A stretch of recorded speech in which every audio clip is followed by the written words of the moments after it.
fuck with me. I got what you need. Fuck with me. I got what you need. Yeah. Everything goes when you fuck the way the boss, baby. Everything shows, it don't matter what it costs, baby. Fuck with me. I got what you need. So everyone, welcome to Shannon Rise Live. Thank you so much for being here. We have my guy Mars in the studio today. Yes. Oh yeah. I'm my guy Mars. He is. All right. So you go by my guy Mars on Instagram, but what does your mama call you? Lamar. Lamar. Okay. She may call me Mar. She may call me Dante. But Lamar is my government name. Okay, government name. Hey. All right, so we have, so this is Lamar, and he is a diamond-selling and Grammy Award-winning producer, songwriter, DJ, curator, recording artist, and founding member of the music collective 1500 or Nothing. So how was your day? My day was very good. My day was awesome. These days have been running together. You know what I'm saying? I haven't been getting much sleep, but it's been very productive. As long as it's productive. Yeah, for You'll sure. get the sleep later. Exactly. All right, so you've definitely worked with some amazing artists like T.I., Snoop Dogg, Jay-Z, Kanye West, Nipsey Hussle, like to name a few. Talk to me about like how you started with the production and all of that, and what kind of drew you to it, like music-wise? I've always been like into music because my father is a writer and producer. My mom is a singer as well, but he was playing drums when he met my mom. So like he was playing drums for the choir that my mom was in. You know, they started dating, blah blah blah, had me, and you know, ever since I can remember, I've always been in church, just like around music. So you know, when you get older, you kind of like assess it, and it's like I had the experience of like performing, of like knowing what, you know, harmony is, knowing music theory before I knew that's what it was. You know what I'm saying? Like all of those things were just kind of like gifted to me through church, you know what I'm saying, and my family. So shout out to my dad, my mom, and my grandfather, my grandmother, rest in peace. And yeah, that's like how I like got my start, you know what I'm saying? So I just started playing drums when I was like 4 or 5. My parents bought me a drum set, and fast forward to high school, you know, my dad was very strict. Like I couldn't listen to no music other than gospel music. So like when I went to school, obviously, that's when I like found out like all the shit that was going on, DMX and Missy Elliott and Snoop and all this, and I'm like, what is all this music? You know, it was just so like untapped world because I was not exposed to it. So that was like, you know, I think because I was like deprived from it, like it was more rich when I got to it, you know, opposed to it just being something I'm just like, oh, this is another song. Like it was just so much music. I was like, what the fuck? Like what is this? Is hip hop? This is rap? This is R&B? Like, you know. So that was very inspirational, and a lot of J Dilla, a lot of Battle Cat, a lot of Slum Village. You know what I'm saying? Like all of that was like what made me start wanting to do music, because I just felt a certain way when I heard the music, and I was like, damn, I want to make music like that. I want to make other people feel like how I feel when I hear it, you know? Yeah. So that was like the start in the quest of like me figuring out what I should do to make people feel the way I do, you know? That's dope. Yeah. I was definitely sheltered growing up, so I only got to hear music when I was going to the skating rink or in the school bus or things like that. Mm-hmm. Yeah, absolutely. And so like when you hear that, like you said, the richness of the music, and you're saying like, oh, this is hip hop, this is our people's music, like that's dope. So as far as like producing and production, like what was the first machine that you kind of used growing up and like getting into it? Like, cause I know I see you have like this studio, this big space. Like you didn't always have it like that. Absolutely not. But I do have the first keyboard that I had. I do have in my storage. Humble beginning. Somebody just broke it, so it's in my storage. But yeah, no, my first like workstation was a Trinity Plus, and somebody had brought it from, like, it was a pastor. Shout out to Ron Thomas. That's a good friend of my dad's, and he brought the keyboard to church when it first came out. Nobody knew what it was. It was just like, oh my gosh, you got this new synthesizer, all this stuff, and then he was just like, yeah, I'm gonna just gift it to the church. That's dope. So like I was up there every day after school going to church, like just playing on it and just figuring it out. And I accidentally pressed a record button one time. I was trying to like just play some keyboards, and I actually play some notes, and I pressed the record button and it went into like a sequence. Wow. So I was like, what the fuck is this? And then just opened up a whole new world of like recording, and I just was like, damn, I want to figure out what this is. And that's when I figured out, oh, I can just make beats and make, So like I would go up there and just like make any song that was on the radio. Ironically, I remember making Crush on You from by Lil Kim. Oh wow. And like I would go up there every day till I got it like exactly how, or as close, as possible. So like one day I like invited my homies up there. I was like, yo, y'all tell me like what beat y'all want me to make or whatever. So, and I played the Crush on You, and they like, what the, like, bro, you can, like, why don't you make your own beats? And I'm like, dang, I never thought about that. Right. Like, I can just do whatever, Yeah. So that's what like started, me being able to produce and like make beats and not know what I was doing. So shout out to Lil Kim, which I actually am her production manager now. Hey. Ironically. But yeah, that was like the first machine that I started working on. It was the Trinity Plus, like chord. That's dope. That's dope. Mm-hmm. Okay. And so I'm honestly, I'm gonna be honest. When I met you, like I was like, you were like, yeah, I do music, I produce, I work with T.I., and I was like, please prove it.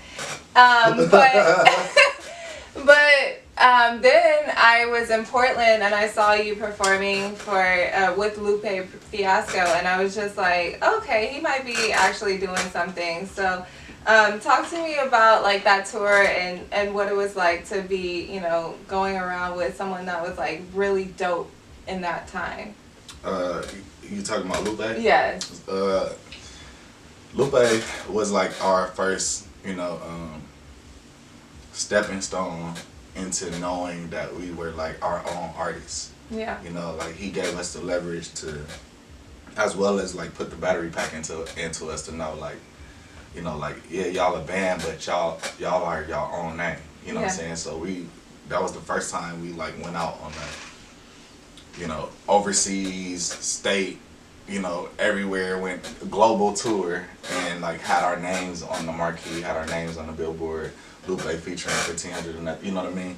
And like, I think that extra energy that he gave us was like, allowed us the freedom to be ourselves, you know what I'm saying? So like, that's why you see me holding the keyboard over my head and jumping up and down and just doing all kind of shit, because it was like the freedom of just being able to perform and be free and, make music that, people are like, don't even understand the same language as you, but they saying all the words, word for word in your language, you know what I'm saying? So it's like shit like that just gave me so much, energy and inspiration, to just keep going, you know what I'm saying? So like that whole experience was dope, and Lupe was, selfless to allow us to do that. You know what I'm saying? So shout out to my guy Lupe, my brother Lupe. Hey. So you mentioned 1500 or Nothing. Like, what was that like? As far as like, how did you meet all the members? How did you guys come together and decide you guys were gonna be like a brand or a group or anything like that? 1500 and Nothing. I basically had a good friend of mine. I have a good friend of mine named Jonathan Powell. We call him Ugly.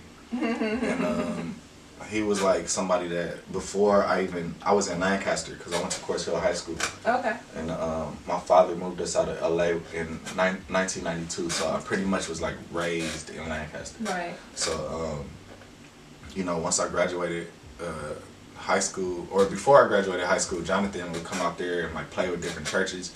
We met.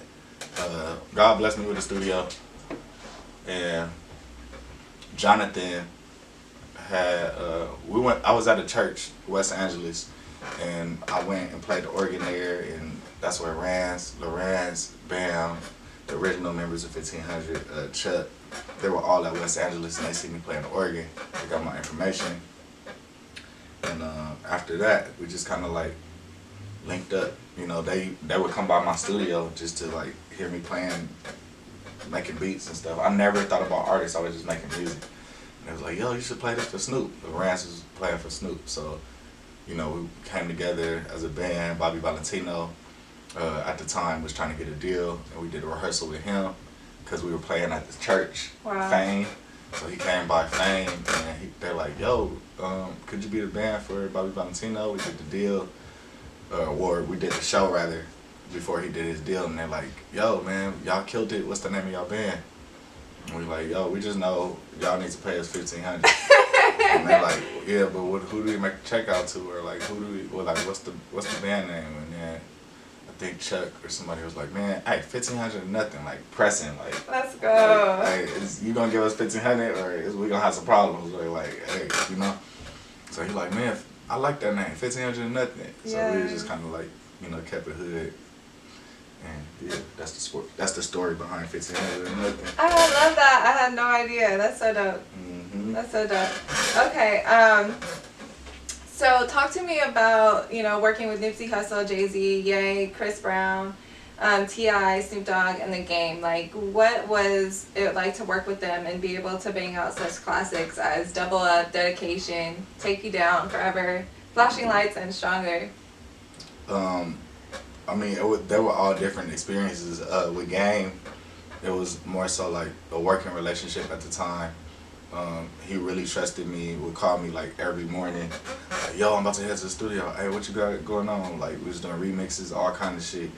And, you know, that's how we came up with, like, you know, a lot of the records we did, from Dope Boys to Why You Hate the Game, and, you know, Just Blaze did Why You Hate the Game, but to be a part of that, he enlisted us, so it was just, you know, dope to be a part of that. As far as Jay-Z, same thing, Just Blaze enlisted us for Show Me What You Got. Chris Brown, that was my only song that like I kind of just started from scratch that I did. You know, I was just high as hell doing some shit, and like the Underdogs took it and they did, you know, like embellished the hook and wrote a bridge to it, produced a bridge to it, and shout out to James and everybody involved on that. That was a dope moment. And as far as Nip, that was just, you know, somebody that like we was with all the time, and he was a student of what we were doing because, you know, we were doing it at a high level with artists that we all respected and looked up to. But for him to like be a student of it and like execute so much so fast and surpass us, you know what I'm saying, was dope to be able to like, you know, put all of our energy and the things that we learned working with other artists into, you know, his project and more, you know. So yeah, man, it was dope experiences with everybody. I'm just glad and blessed that God gave me the ability to, you know, touch lives through these songs and through the music. Yeah, I know that you did Nip's funeral, and that had to be a tough but, you know, honorable experience for you. Absolutely. Yeah, definitely was super hard, you know, him being so close, and you know, literally just coming back like yesterday from doing takeoff service was another, you know, senseless, tragic experience, but you know, it was the celebration in it is what makes it beautiful, because you can reflect on, you know, all of the things they've done, and like, you know what I'm saying, how they changed the world and how they made their mark on the world. So right. Yeah. Yeah, it's a blessing to be able to be a part of these people's legacy. Yeah, absolutely. The trust involved and all of that.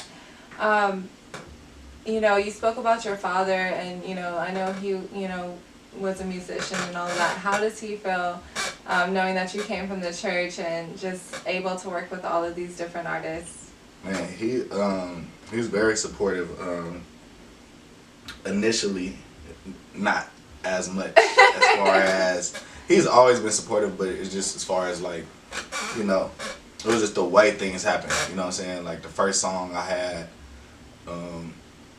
that, you know, they could recognize. The first song we did was something on Bobby Valentino's album, but he didn't know who that was, so it was like whatever. But you know, this is the second time getting something on Snoop's album, and the song being called "Which One of You Bitches Like Me" was not too much of, you know, a great experience to go and tell your parents like, "Hey, I got a song called "Which One of You Bitches Like Me," like, you know.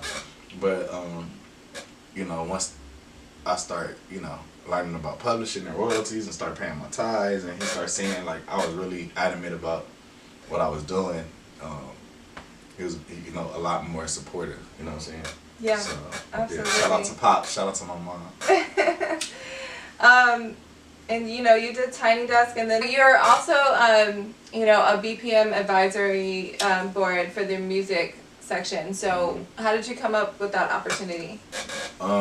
I was introduced to the platform. I did a video for them, just because I've been DJing. To be all the way honest, I just went up there so I could get my own BPM account because I was tired of using my cousin DJ SoCal's. So I was like, oh, BPM Spring, all right, let me go up there, you know, I can get my account. And then I learned about the platform, and I just kept using it like every day after even till today, every day after I, you know, went up there and I learned more about it. I'm like, yo, I need to talk to like the CEO. I need to talk to like, you know, somebody that like who's in charge of this, because I don't think they know what they got. And once they learn like, you know, some of the ideas and seeing how adamant I was about it, it just made sense to make me an advisory board member. I love that. Yeah. I love that. Okay. So y'all shout out to BPM Create, and make sure y'all go to BPM Create to create music. If you're a producer, if you're an artist, if you're a manager, you can go there and download music, free royalty music, put music together, you know what I'm saying, however you want to, write songs off of the free royalty music, you know what I'm saying, shout out to BPM. Hey.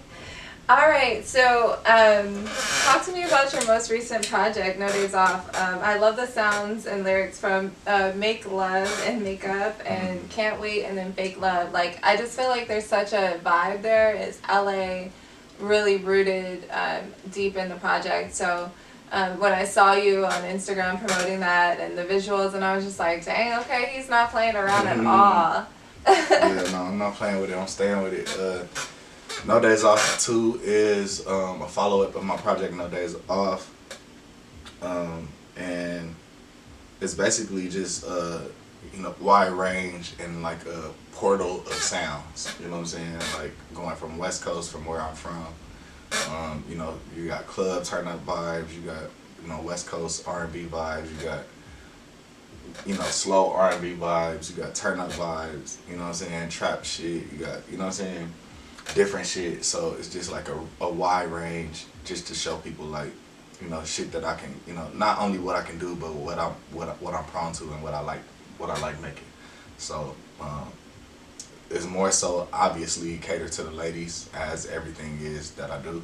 But there are some songs that are like, you know, putting fellas up on game, like of what ladies want, and you know, just paying attention to, you know, like taking care of and protecting women, you know what I'm saying, and making sure you know what they want, you know what I'm saying. That's kind of pretty much like what the premise is, and yeah, I hope that it'll be receptive to more people than what I think. Yeah. No, definitely. I think it is. I think I saw you having a listening party and you're talking to a female. I don't want to assume. Who is that you're talking to? Oh, I was talking to Lynn. She's okay. Shout out Lynn. She's on my project. She's on the song Heaven. So yeah, we're working on just, you know, getting everything out, and the release date has got pushed back, but you know what I'm saying, stay tuned and we'll get everything together. It's all good. I love what you're already giving, and it's something that like I'm like, I want to hear the rest. So I think everyone's anticipating the project, and I think that you're gonna give us something to be proud of. So, and I just wanted to say, like, I'm really, really proud of everything that you have going on here, and what you're doing and what you've been able to build. Thank you so much. But yeah, so thank Likewise. you. You know what I'm saying? Yeah, Doing yeah. your thing, man. I told you, keep doing it. Don't stop, man. Look at now we here. Yeah. You know what I'm saying? You're First gonna in keep person. going. Thank Absolutely. you so much. Yeah, but I wanted to thank you for coming on Shannon Rise Live, and you know, it definitely has been a vibe. And remember, do you have any last words before I get you off of here? MyGuyMars.com, MyGuyMars everything. Stay tapped in with me. MyGuyMars on Instagram, all that shit, Snapchat, TikTok, anything. And God loves you and I do too. We better together. Yes. Take care of each other, love each other, be kind to each other. It is free, and love yourself. You need it. Yay. West Side. Vibrate higher, vibrate higher. Yeah, vibrate higher, vibrate higher. Yeah, yeah, yeah.